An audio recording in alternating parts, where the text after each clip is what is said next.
एक जने पति देव जी अपना पत्नी के खुश करे खातिर रामदास भैया अपना पत्नी के खुश करे खातिर गोल बड़ा सोनार के हैं उधार गहना गुड़िया लिया के दे दिले बड़ा कि लो अब जाने कि जब भी बाहर आ जाता बाजारे तो सोनारा जब भेटाता तो बार बार टोकता कैसे कहतरी आके अपना पति देव से की राह चलीला तो टोकेला सोनार सैया जी राह चलीला तो टोकेला सोनार सैया जी काहे अरे नथिया गढ़वल उधार सैया जी काहे नथिया गढ़वल उधार राजा जी राह चलीला टोके ला सोनार सैया जी राह चलीला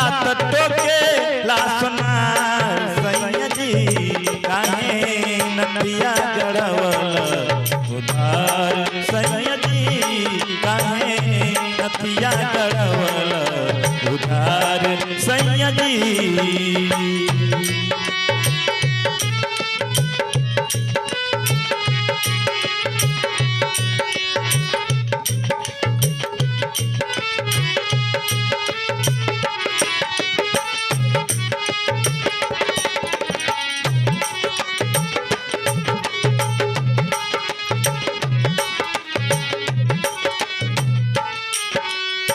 कहतरी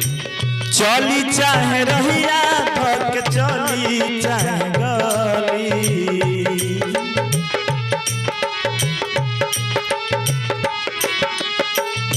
कहेला कि हेने आव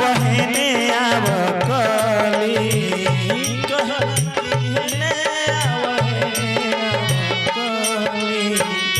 चली चाहे रहिया थक चली चाहे गली कहेला कि हेने आव कली कैसे यदि करत होई हमारा के प्यारे राजा जी यदि करत होई हमारा के प्यारे सैया जी जाके अभी चुका दो उधार सैया जी जाके अभी चुका दो उधार सैया जी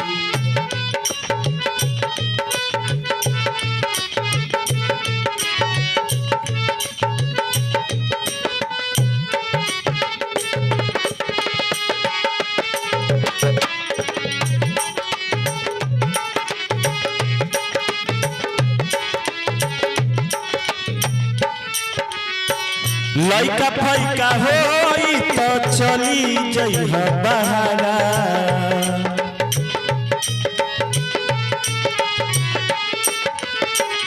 तब नहीं ससुरा में बाउर लगी हमारा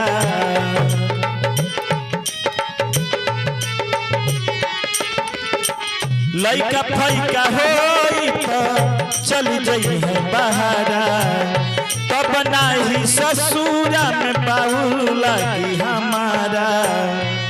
यदि करत होई हमारा से प्यारे राजा जी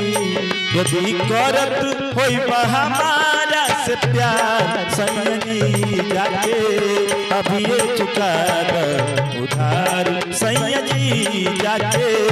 अभी चुका दो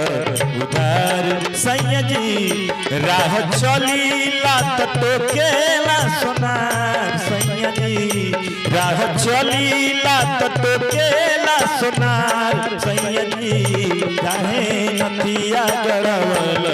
उधार सैया जी काहे नथिया गढ़वल उधार सैया जी काहे नथिया गढ़वल उधार सैया जी।